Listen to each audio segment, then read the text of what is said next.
Okay, hello everyone. This is Miss Allyson and I am here to help you out with your resume. So I have Google Docs pulled up right now so that you can see what I'm doing. First things first, what we're going to do is we are going to click File and then we're going to go to Page Setup. And the reason why we're going to do this is because a normal paper size is 8.5 by 11 inches. Once we print out our resume, we have to cut it into an 8 by 10 ratio so that it fits on our headshot. Both are going to be 8 inches by 10 inches. So we're going to change these margins. The top is going to be 0.4. The bottom is going to be 1.15. The left is going to be 0.5. And then the right is going to stay the same. It's still going to be 1 inch. Again, the reason why we do this is going to shift everything towards the top left so that when you print it out and you have to cut it 8 by 10, all you have to do is cut 2 sides instead of trying to cut 4 different sides. So this is going to help you out. The next thing we are going to add is our headshot. So this is optional for you guys. You don't have to do this, but this is very nice for casting directors to see so that when they turn over your headshot to look at your resume, they still see your face. And this is useful in open casting calls when there are lots and lots of people. You can do this so that your face is on both sides. And this is also useful too because if you do sign with an agency, usually your picture would go right at the top. Awesome. So now we can begin by adding our name at the top. Now, you don't want to use Times New Roman. You want to use a fairly normal and easy to read font. So I'm going to stick with Arial because I think that's an easy to read font and I think that's fine. So I'm going to make my font a little bit bigger. Taylor Happerson. Okay, so there's 2 ways you could do this. You'd have this on the side like this, or you can center it. So if you wanted to center it, you could do it like that. We're also gonna have our phone number and our email. So you can do whichever one you think looks better first. Try to have an email that's not really silly. You don't want it to say like Taylor Poo Cutie X 567.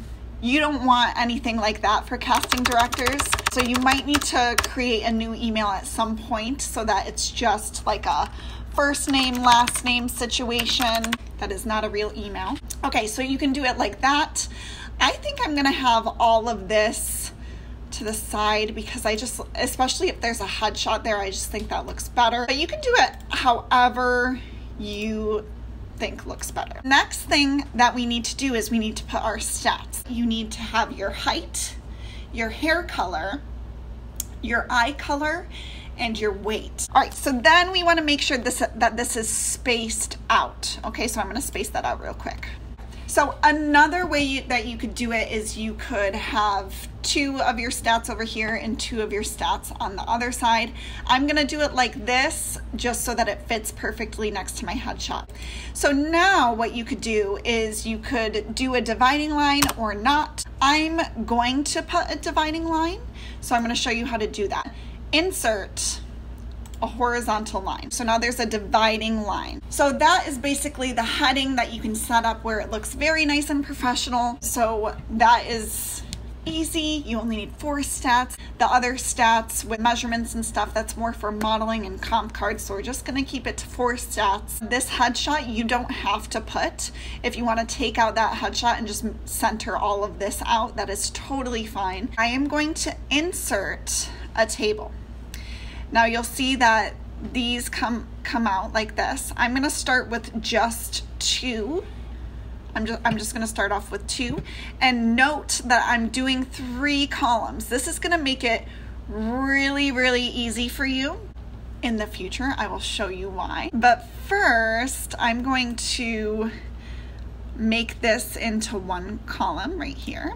Now I'm going to make this a little bigger, make it bold, and I'm gonna write experience. Now, in your experience, what you are going to put is any shows that you have done. So that can be runway shows, that could be dance shows, that can be acting shows, that could be plays, that could be talent shows at your school. Say you were in the musical Cinderella, okay?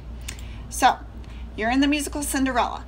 Now, even if you were not a lead role, you still have to put a role. That is what the middle column is for, whatever your role is.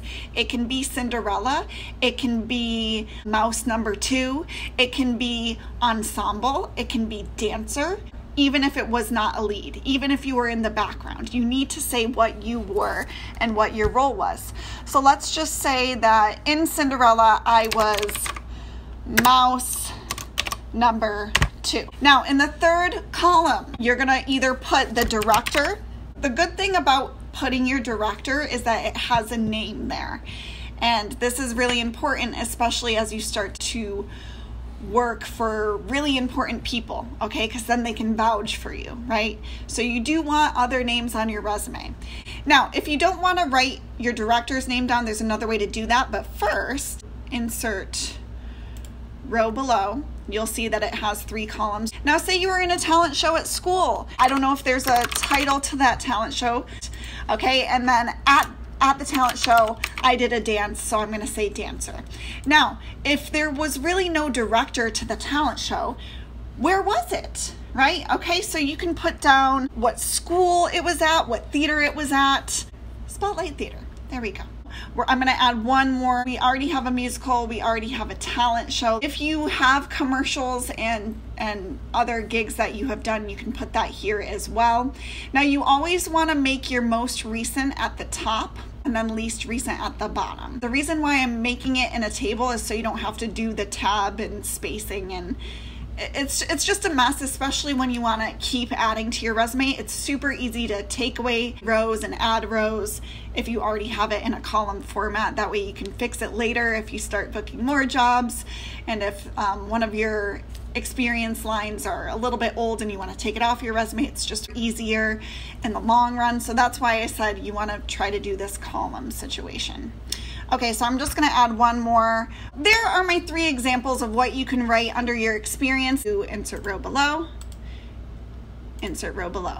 Okay, so I'm right clicking and I'm inserting row below. I'm going to combine these cells, so you see that I highlighted it and then I clicked merge cells. Now this, I'm going to make it a little bit smaller. When I make the font smaller, that will make the space in between a little bit smaller, so I'm going to do that. So the next thing that comes is your training. This is going to be your training and education. You can write your schooling here as well. Okay, so I'm going to insert row below. So for training, you are going to put Barbizon NYC, okay?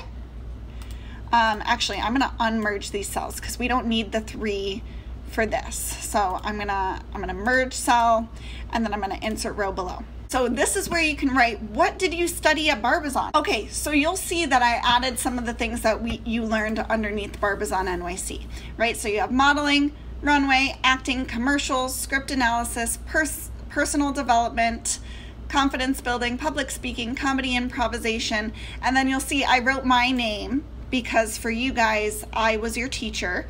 And again, putting someone's name on your resume is important because they can vouch for you. After you do Barbizon NYC, you can write your school. So a lot of you guys go to different elementary schools or middle schools. Hogwarts. Taylor Hopperson went to Hogwarts, okay? So again, underneath that, you're gonna write down your level. You can write down Regents level. You don't really need to add anything more to that unless you did something specific there. Like if it was a theater school, you can definitely write down the things you learned there, like acting and things like that. You can get a little bit more specific, but you really only need just your level. So I'm gonna do awards. So this is if you won an award at school, because I saw that some of you guys did win awards at school, and you are allowed to put that in here if you think that it will help you in casting situations. So again, I'm going to insert row below, insert row below.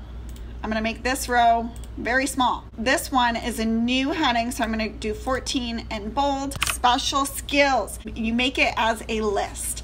Okay, so you can write down things like jump rope. You can write things down like cooking. If there's something specific that you do in cooking, it can be baking, or if there's like a specific style of cooking that you do, you can write that down. You can write down a language you speak. So for example, if you spoke French, you want to also write down if you're fluent, if you're working proficiency. I'm going to write down working proficiency. And that just means that I can have conversations, but I'm not fluent. So you want to be specific about how fluent you are in a language. Now, if you only know a couple of words and you're unable to respond to someone if they speak to you in that language, do not put it down, okay? Because that means you can't speak it. If you only know 2 sentences in a language, you do not speak it, okay? So just be aware that you need to be honest with what you're writing down here as well. So you can write down dancing, like if you learned to dance at Barbizon and you learned a specific style, you could put that under training. But if you didn't get to put that down under training, you can write down any style that you have done, right? Okay, so you can write down singing, you can write down any instruments you've played. Really choose things that you really know how to do and write them down. I want you guys to try to get at least into the 3rd line in special skills. Special skills are more important than you think. Sometimes casting directors immediately go to the special skills. Now, I've always learned that you want the last thing in your special skills to be a little bit funny, if you can think of something, because that also shows your personality right at the end of the resume. And like I said, a lot of casting directors will skip right to the end. Okay, so I just said can speak backwards because that's like, what? Why would you even put that down? So it's just a little bit quirky, a little bit funny. Now we have to remove the border. I'm just gonna right click on it and I'm gonna scroll all the way down. And I'm going to go to table properties. There are ways where you can just click remove border. I'm just going to make the border white. And then I'm also going to make it 0 point so that it is just not there at all pretty much. Okay, so I'm going to click OK. My border is gone. You can see that everything is still organized. Please let me know if you have any questions or concerns, and I look forward to hearing from you soon.